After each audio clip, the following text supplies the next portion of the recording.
dicho que he aprendido a leer con los tebeos. Desde muy pequeño mi padre nos compraba a mis 3 hermanos y a mí distintas colecciones de tebeos, porque a su vez, estas cosas siempre vienen así, a su vez su padre, mi abuelo, le compraba tebeos a él.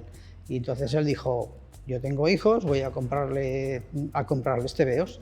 Los orígenes sellan nuestras referencias. Daniel Torres devoraba de niño todos los tebeos que caían en sus manos. Básicamente, las versiones españolas de Editorial Dólar de los clásicos de la prensa estadounidense. Y eso, como vais a escuchar, marca. Lo que llegaba en ese momento y en el sitio donde vivíamos, que era un pueblo. Entonces mi padre, no sé si, creo que le llegaban por correo, o sea, había una suscripción, sí, sí. Y eran los clásicos americanos. Estoy hablando de Flash Gordon, Príncipe Valiente, El Hombre Enmascarado, Ben Bolt, Jorge Fernando, y me dejo alguna cosa. Y poco después accedo a Terry y los Piratas. Lo que yo veía en los tebeos lo copiaba y lo dibujaba. Y pasaban cosas curiosas, como por ejemplo yo hasta 10 años después de esos años, de los 5 o 8 años, no me enteré de que para hacer una página o una viñeta se hacía en grande y luego se reducía. Entonces yo intentaba copiar las viñetas de Flash Gordon, por caso, al tamaño que yo las veía, que era este tamaño, ¿no? Y no me cabían las cosas y me desesperaba, ¿no? Entonces ahí me inicié. Podemos decir que yo me inicio ahí con esas copias, ¿no? Fracasadas de ese material. Entonces todo eso está en mi ADN. Ese lenguaje clásico está en mi ADN. La historieta, entonces llamamos tebeo o historieta, no es solamente un lenguaje utilizado para contar historias, sino un lenguaje teórico, una teoría del lenguaje a través de imagen y de texto. Y de eso se encargan una serie de estudiosos y de críticos, tanto españoles como, me acuerdo, italianos y franceses, traducidos, claro, que analizaban y estudiaban tanto este tebeo clásico que yo había leído de niño, como el tebeo que se estaba haciendo en ese momento. Pongamos por caso el corto maltés de Hugo Pratt. Humberto Eco hace un análisis de la primera página de Steve Kenyon. Vale, pongamos para mí, desde mi experiencia, ese es el inicio del momento en que yo veo que el lenguaje narrativo es un lenguaje con todas sus complejidades, con todos sus misterios y con todos sus alcances. En el momento en que Humberto Eco analiza esa página. Siempre me ha interesado mucho el lenguaje de la tira diaria, el daily strip. Cuando me enteré de que existía eso, nosotros de niños, recuérdalo, lo leíamos todo ya editadas una tras otra. Entonces, después, ya cuando somos más mayores o jóvenes todavía, pero accedemos al conocimiento de que en Estados Unidos eso se iba publicando todos los días y los domingos de ese personaje había una página dominical y ese era el sistema de...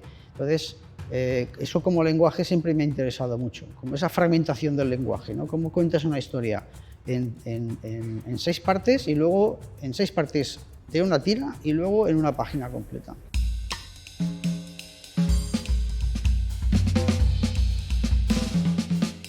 Su primera historieta publicada como autor profesional apareció en 1980 en la revista El Víbora. Se trataba de un homenaje a la novela negra, Claudio Cueco, el inicio de la serie. Y no es un pájaro, sino un pollo. Es un pollo.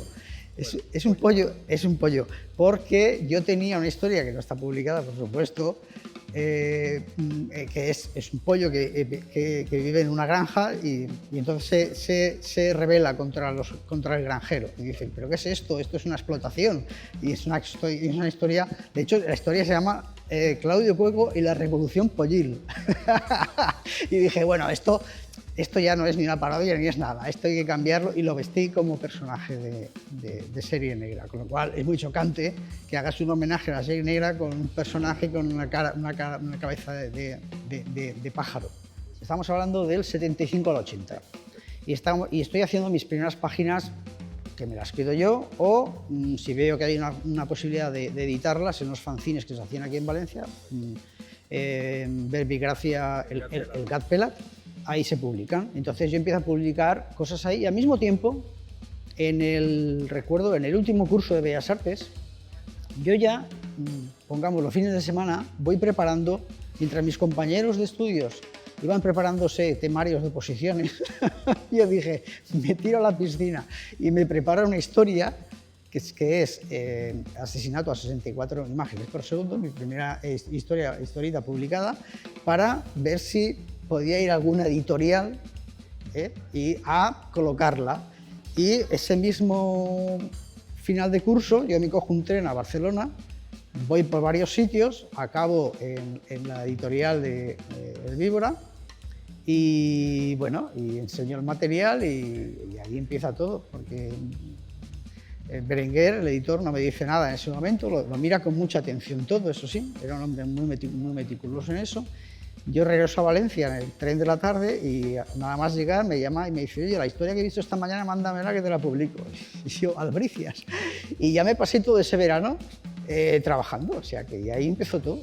Cuando homenajeas no puedes hacerlo como si fuese una religión aquello. Lo que haces es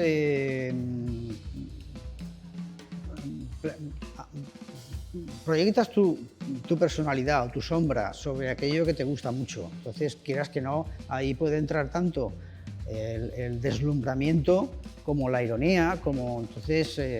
Y yo siempre he hecho eso, siempre he usado mucho la ironía.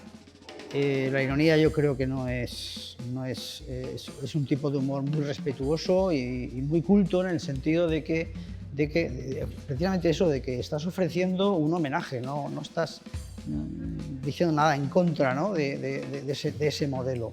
Lo estás utilizando para alimentarte, retroalimentarte, ¿no? Entonces es una forma de manifestar tu admiración hacia las cosas, más allá de decir, oh, qué maravilla, ¿no? Yo quiero trabajar ese, oh, qué maravilla, y ver a dónde me llega, a pensar, a ver a dónde ese lenguaje, a ver hasta dónde lo puedo estirar.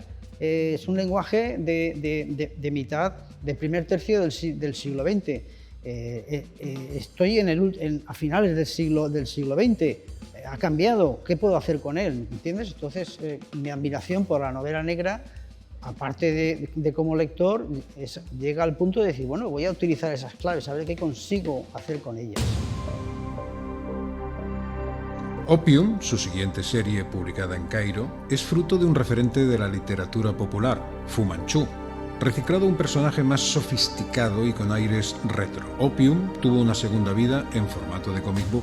Al mismo tiempo que se estaban reeditando aquí, recuérdalo, editando y reeditando todo lo que es la novela popular del siglo, de comienzos del siglo XX, novela negra, novela de aventuras, Salgari, etc., se reedita o se edita o llega a nosotros los jóvenes el Fu Manchu de Charles Romer. Y a mí me parece un personaje muy interesante y no tenemos acceso, me parece, muy poco a las películas, pero yo sí que leo las 2 o 3 novelas y me interesa mucho el personaje y aquella historia del peligro amarillo, se decía, ¿no? El peligro amarillo. Y lo retomo y hago una mezcla, cojo la coctelera esta mía y meto ahí todo lo que es la literatura pulp, los tebeos pulp, el personaje de Fu Manchu y todo esto, y hago un personaje como más sofisticado visualmente, ¿no? Hago como una especie de dandy, pero que no deja de ser un Fu Manchu, ¿no? Alguien así como muy maligno, pero maligno de tebeo, quiere decir, de estereotipo de maldad refinada, ¿no? Y con eso trabajo. Vuelvo a trabajar, voy a hacer lo mismo que con la novela negra. Vuelvo a trabajar con este tipo de personajes tan malos, los archienemigos, digamos, de la humanidad, pero desde un punto de vista irónico siempre. Yo vengo del mundo, como hemos comentado antes, empecé a estudiar arquitectura porque a nivel familiar había que estudiar algo con salidas profesionales y la arquitectura me gustaba, de hecho me sigue gustando y a pesar de dejar la carrera seguí manteniendo contacto a través de publicaciones especializadas sobre todo. Y dije, ¿y por qué no este gusto, en lugar de tenerlo ahí como una afición dominical, por qué no lo integro en mi trabajo, comillas, trabajo de historietista? y de alguna manera lo meto y al final hasta he teorizado con él, por verbigracia, el libro La Casa, convirtiéndolo en un personaje. Y de hecho yo estoy convencido, para mí, el entorno, todo lo que rodea a los personajes, el entorno físico, es decir, los jardines, las casas, los interiores, los muebles, todos son personajes, porque interactúan con el personaje. Tú cuando dibujas un personaje, no estás solo en un espacio vacío, lo tienes que poner apoyado en un sitio, entonces hay una relación entre los objetos, los espacios y los personajes. Y esa relación para mí es un personaje, es alguien que puede influir en el personaje.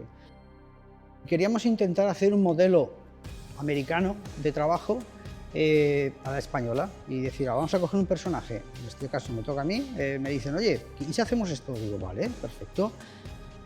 Yo quizá hubiera tenido intención, de hecho tenía una continuación de Opium. De Opium se publica un libro, un álbum, y yo había comenzado con el guión de una segunda serie de historias.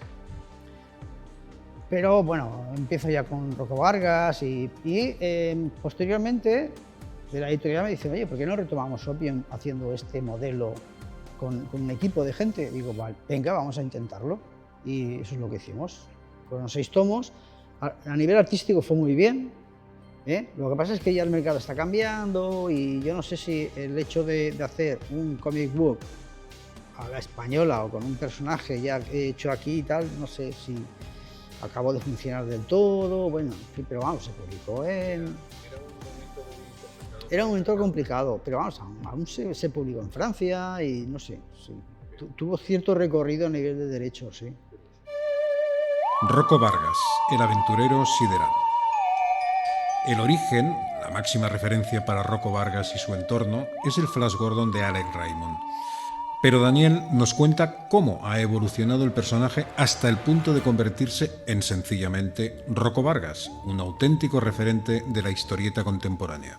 Mira, hemos hablado de la influencia y el homenaje a la novela negra. Hemos hablado de la influencia y el homenaje a las historias pulp, con Opium y con Fu Manchu.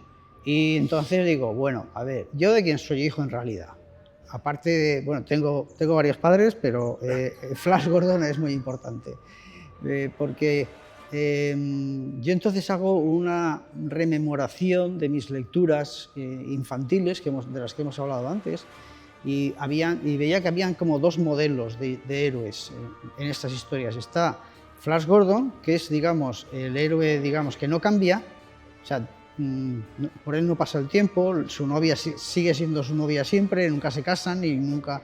Y luego está el otro modelo, que es el Príncipe Valiente, que lo vemos de niño, se va haciendo mayor, se casa, tiene hijos, y yo dije, ¿qué me interesa a mí? A mí en este momento ahora, me voy al modelo Flash Gordon.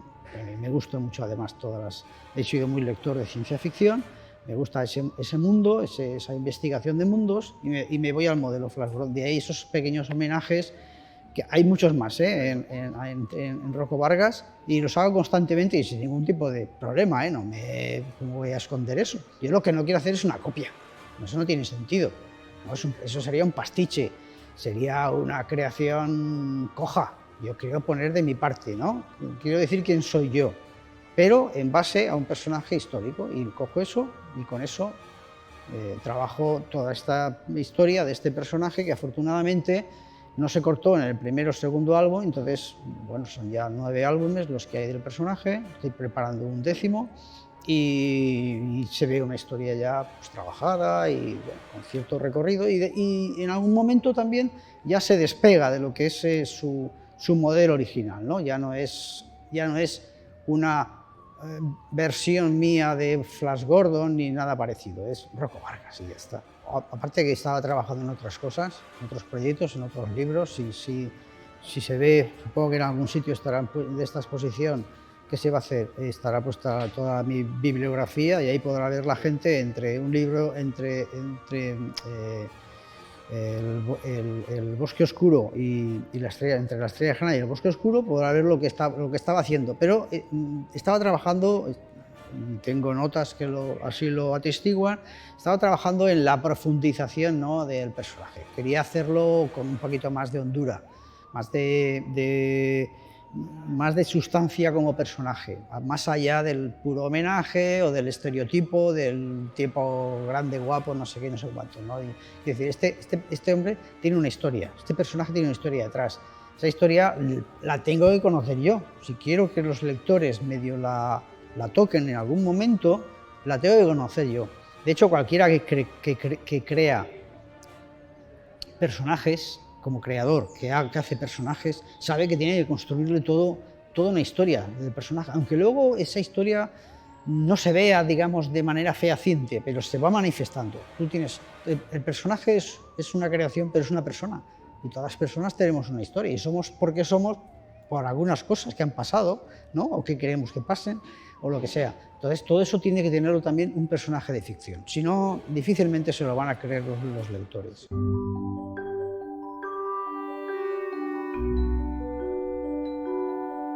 Tom es una isla, en el sentido de que rompe con el resto de la obra de Daniel. Nace como personaje de un cuento y se desarrolla en historieta y dibujos animados. Es, hasta ahora, su único personaje creado para lectores infantiles. Es que llega el momento de la dinosauriomanía. Son los años de la dinosauriomanía. Y coincide un poco o es anterior, o es coetáneo, o un poquito posterior, no recuerdo exactamente, de Parque Jurásico. Entonces se produce, y recuerda, hay una avalancha de publicaciones de dinosaurios. Los dinosaurios son unos bichos que gustan mucho a los niños, los psicólogos creo que saben por qué, pero les gustan mucho a los niños y a todo el mundo, ¿no? Sobre todo porque no los tenemos aquí delante. y entonces yo pretendo hacer una versión infantil de un dinosaurio. Y sale un primer libro, luego salieron varios más, y luego tiene una versión, tiene una segunda vida como historieta, como páginas que se publican en la revista Dibus, y luego como una serie de televisión, o sea que ha tenido su recorrido.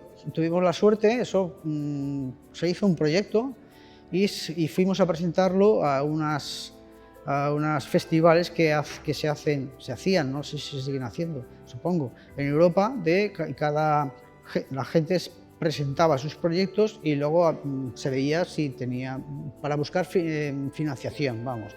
Y tuvimos la suerte de que quien nos quiso financiar fue la EBU, la asociación de la European Broadcasting, la asociación de televisiones europeas. Entonces ahí había potencial, ahí había dinero, y eran los productores, fueron los productores.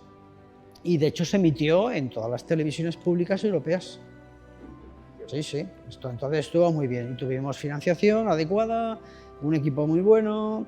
Yo entro en el mundo ese de la animación, trabajo trabajo por primera y única vez en equipo y veo lo que es eso y me gustó mucho la experiencia.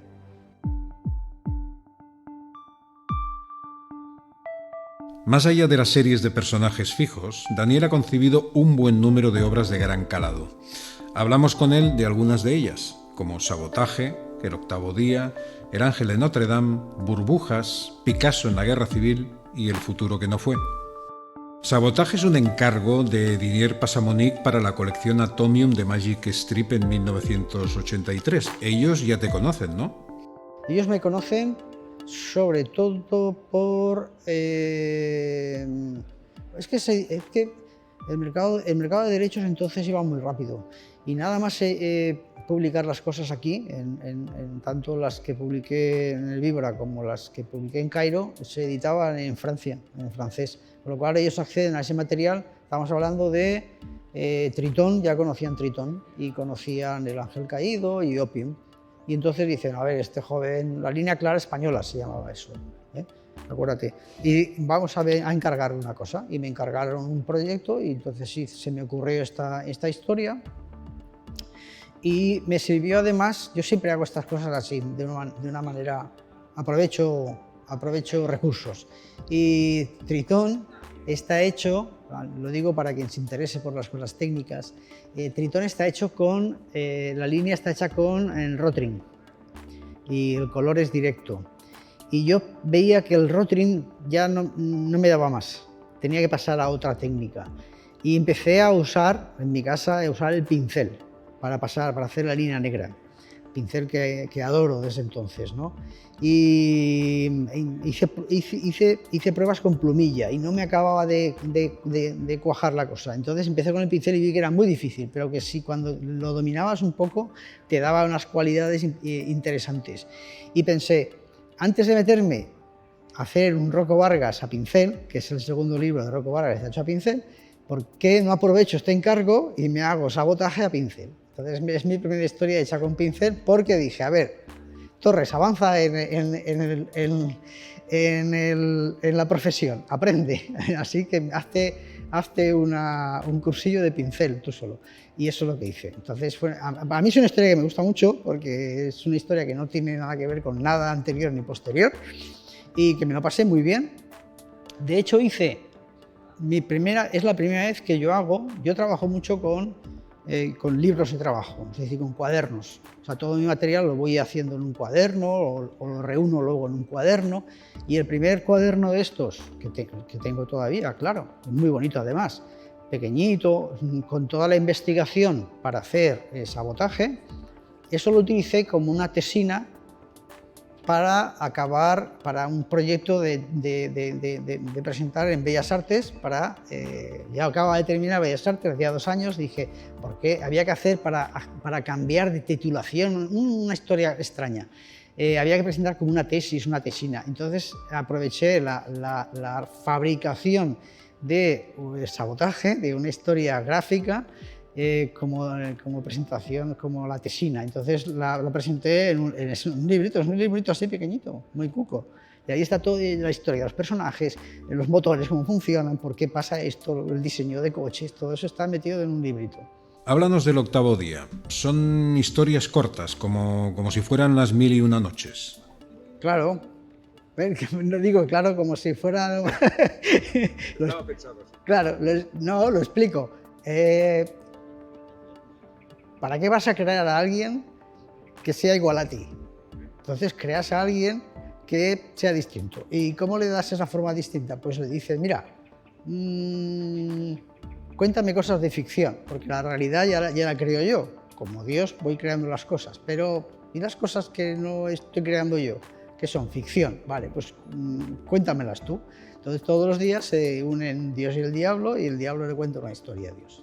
Para entretenerlo y para, de alguna manera, masajear ese día de creación continua de Dios, ¿no? De creando el mundo, está cansado y este hombre va y le cuenta disparates. Como todos sabemos, la ficción, para mucha gente, entre la que me incluyo, la ficción es más importante que la realidad, y la labor del diablo es necesaria en ese aspecto.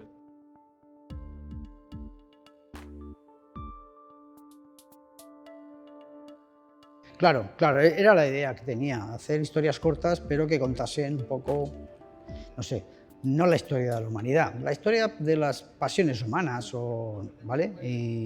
Y de hecho lo que consigue el diablo, aparte de entretener a Dios y a los lectores, es que Dios, porque al principio Dios es escuchante solamente, pero la magia de la ficción hace que conforme van pasando las historias, Dios quiera involucrarse en aquello.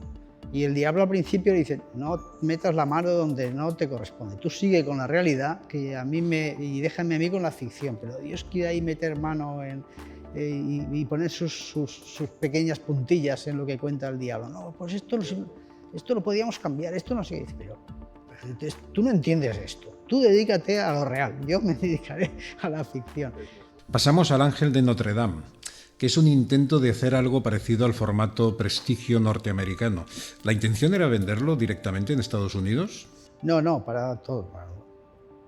Uno no se cierra a ningún mercado, si puede acceder a él, ¿no? Para hacerlo para todos los mercados. Pero seguimos un poco con lo que hemos hablado antes de los cuadernos de Opium. Querer investigar, quizás son fallos o son acceder a algo a lo que no estás acostumbrado, ¿no? Decir, vamos a ver, si nos llevamos muy bien con el formato europeo, ¿por qué imitar el formato americano? Alguien podría decir, ¿vale? ¿Por qué te quieres tropezar? Si estás bien con tu lenguaje que ya conoces y con tus ediciones que ya conoces. Bueno, quizás es un fallo, quizás no lo sé, pero intentamos lo mismo, intenté lo mismo que con Opium, es decir, hacer una cosa más vendible en ese sentido para el gusto norteamericano, ¿no? Y también quería hacer otra cosa, quería poner a prueba a Rocco Vargas, porque es una historia de ciencia ficción. Entonces dije, ¿y si hago...?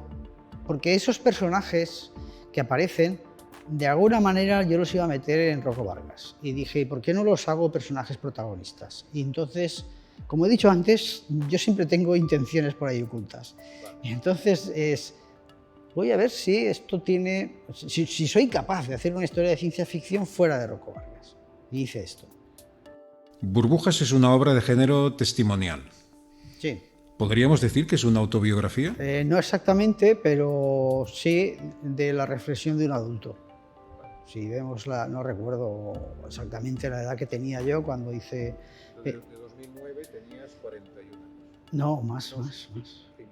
Claro, 51 años. Entonces ya estás, digamos, ya has subido donde tenías que subir y ya vas bajando escalones y estás viendo por lo que tú acabas de citar. De hecho, voy a decir una cosa, pero que no es ningún secreto ni nada, y lo he dicho en alguna ocasión, Ramón Sánchez, Ramón es el segundo apellido de mi madre y Sánchez es el segundo apellido de mi padre.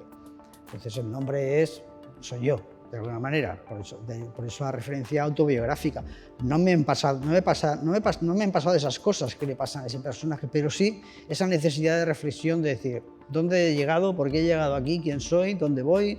Todo eso, ¿no? Y quería hacerlo además, como insisto, como hago siempre, aprovechando la coyuntura de lo que hay por ahí, los vientos que corren en ese momento, aprovechando el lenguaje de lo que entonces sí estaba en auge, que era la novela gráfica.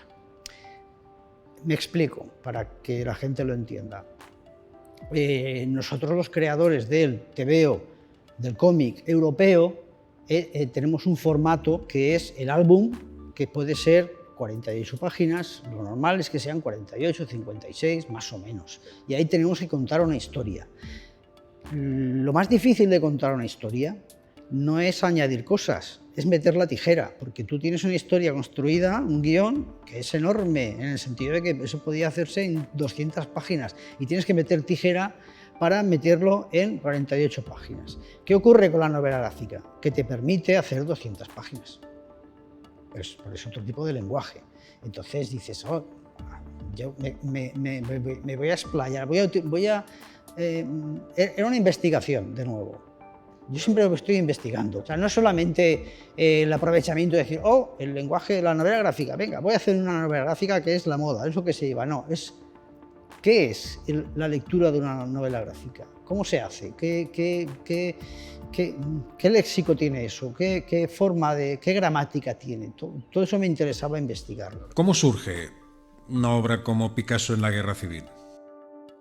Yo tenía una idea, un proyecto, volviendo a mi amor por la ficción, de transformar la vida de una persona, es decir, yo decía, vamos a ver, ahora me puede venir a mí un millonario y decirme, mira,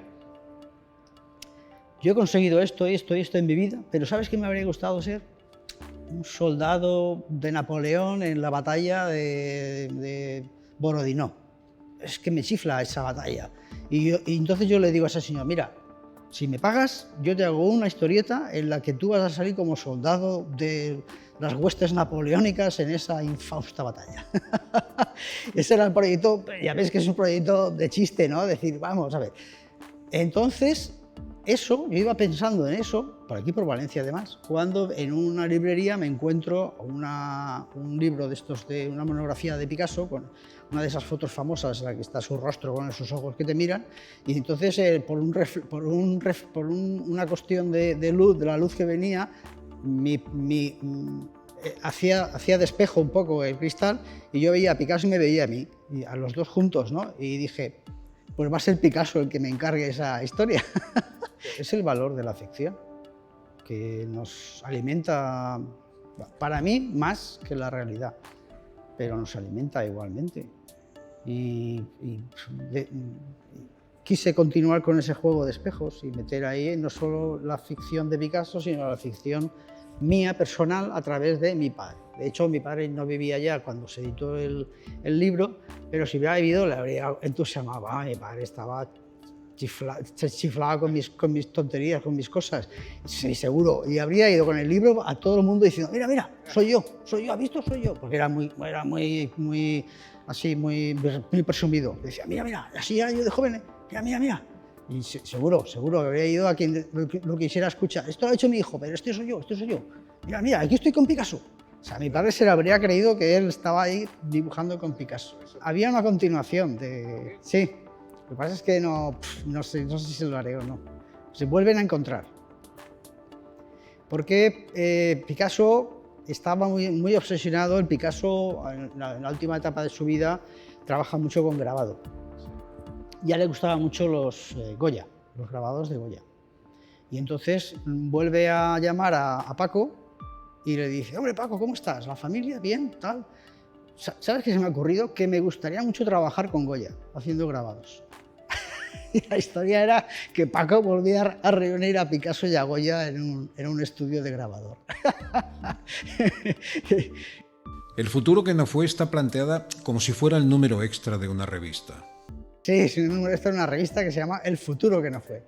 Y el protagonista es un personaje que saco de la serie de Rocco Vargas, pero el mundo es el de Rocco Vargas, claro.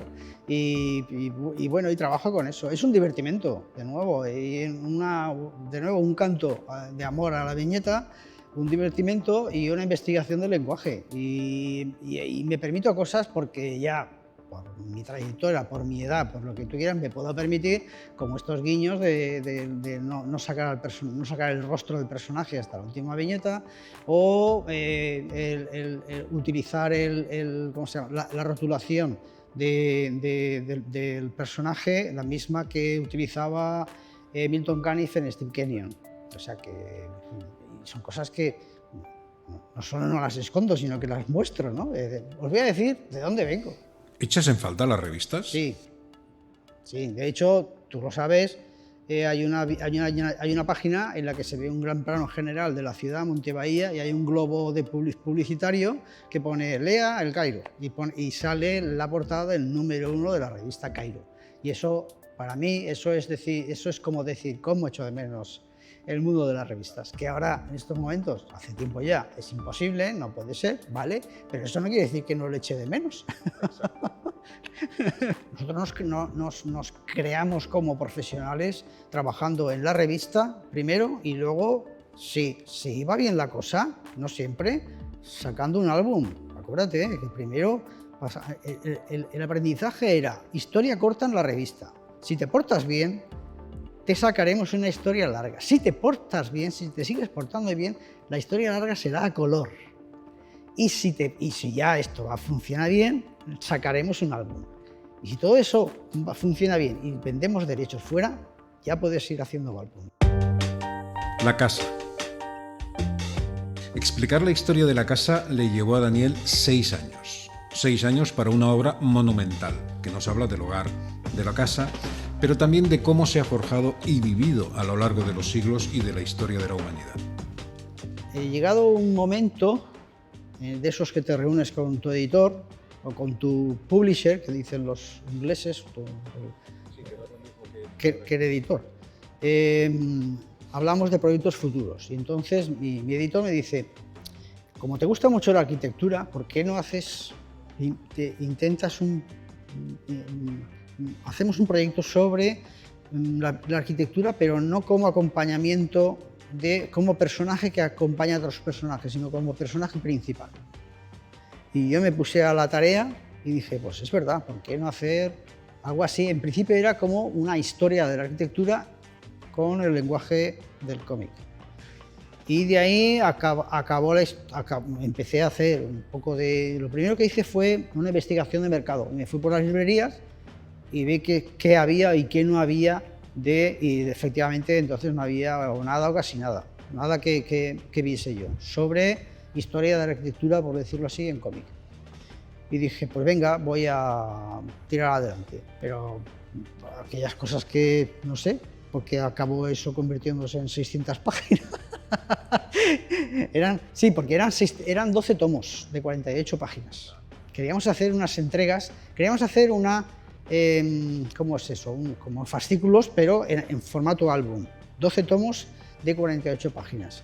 Entonces pensamos, en los momentos que está la cosa, fidelizar al lector para que haga 12 compras de un mismo producto, aunque la historia vaya cambiando, está complicado.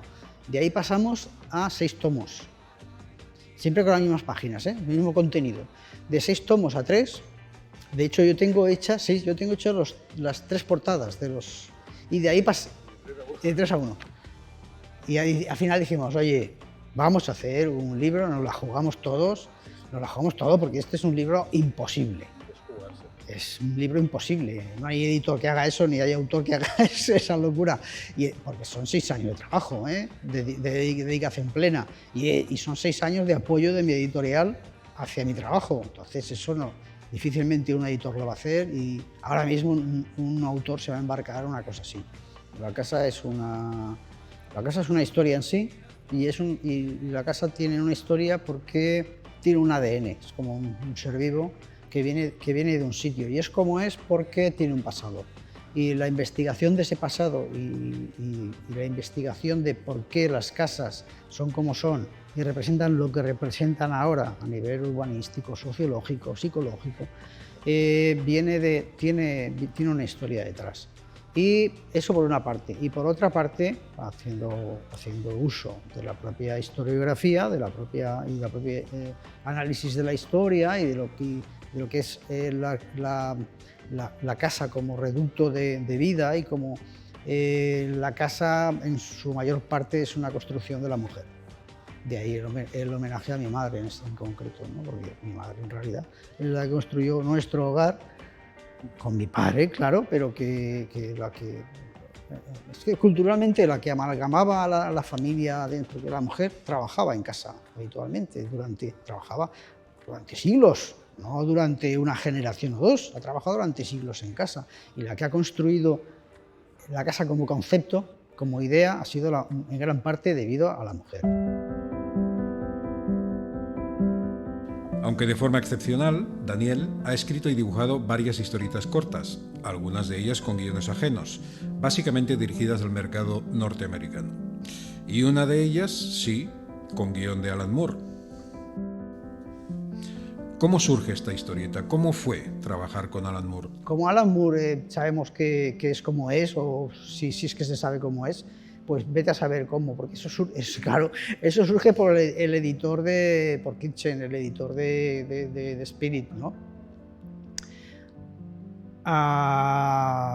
Y yo supongo que pues, lo mismo que iría con la idea de hacer unos Spirit a distintos autores, pues no sé qué relación tendría con Alan Moore, y Alan Moore pues debió gustarle, porque Spirit, digámoslo, es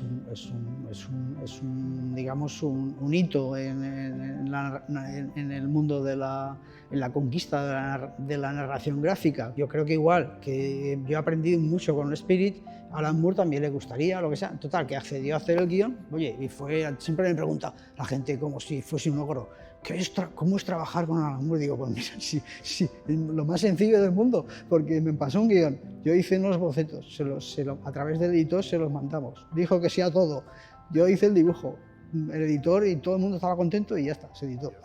Eso fue trabajar. Yo hasta tengo ganas de que hubiéramos tenido una pelea o algo así para contestar algo, para contar algo, pero nada, no tengo más que contar. Qué bueno, pero fíjate, hasta una historieta de Batman. Sí. Pues por lo mismo, porque me llegó, oye, y esta idea, pues, están haciendo... Es una época en la que se hace mucho, los americanos hacen mucho esto de coger personaje y coger autores invitados. O sea, versiones igual que he hecho alguna, ¿cómo se llama esto? Un cover, esto que te encargan, pues una falsa portada. Eso. De algún personaje. Me han encargado, oye, ¿te querrías hacer? Sí, claro que sí, hombre, ¿por qué no? Pues yo qué sé, recuerdo una de Predator y Alien, que a mí son cosas que en principio pero me hacía gracia hacer una versión Torres de eso, ¿no? Pues lo mismo, pero con una historieta. Es decir, ¿por qué no hacer una historieta de Batman? Pues sí, claro que sí.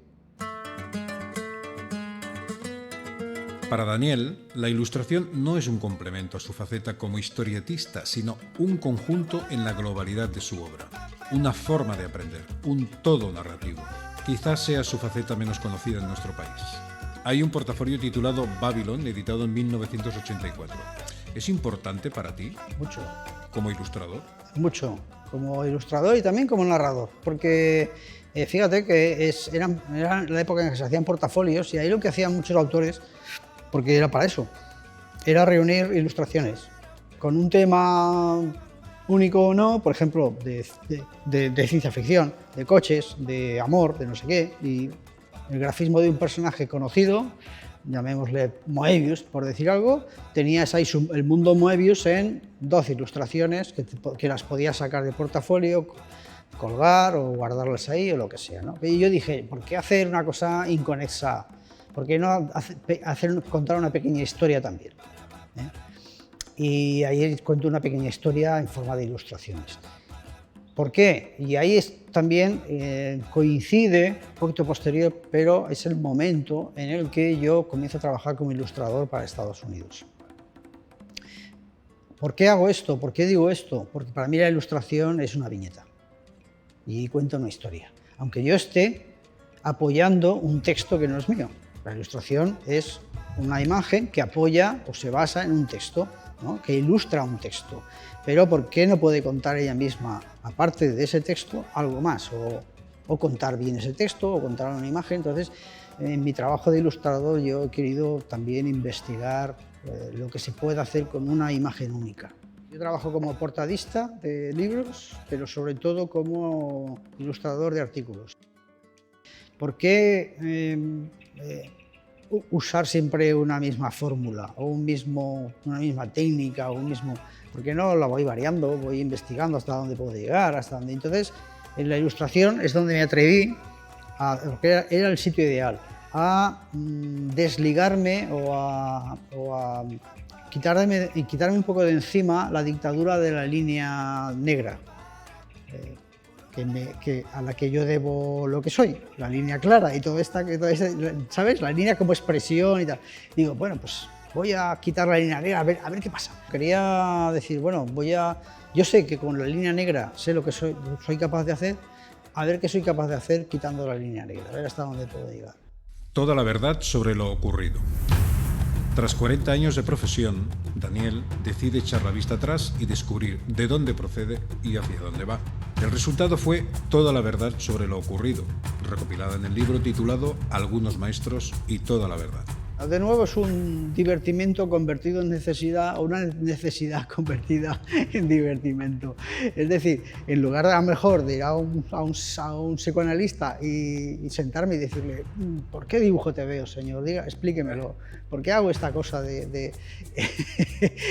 pues lo hago conmigo mismo? Digo, vamos a ver, ¿de dónde vienes, hombre? ¿De dónde vienes? Y entonces hago toda esta rememoración en forma de 12 ilustraciones muy complejas y con muchas lecturas, ¿vale? De dónde vengo, qué es lo que he hecho y quizá hacia dónde voy. Y hago esta... Quizá hacia dónde voy. Y hago esta lectura, como siempre, jugando con la ironía, con la seriedad. De hecho, yo creo que la gente que conoce mi obra, aunque no me conozca personalmente, y los que me conocen personalmente, se van a pasar muy bien viendo esas imágenes. En algunas hay también como bocadillos con un poco de texto y van a ver muchas cosas. Y van a ver, aunque no me conozcan, van a ver de alguna manera cómo se ha creado, de dónde sale un creador gráfico y un narrador gráfico. Yo insisto, yo no separo en mi trabajo de dibujante y de autor de cómic y el de ilustrador. Siempre, sí, están unidos siempre. Desde que me dedico a las dos cosas están unidos.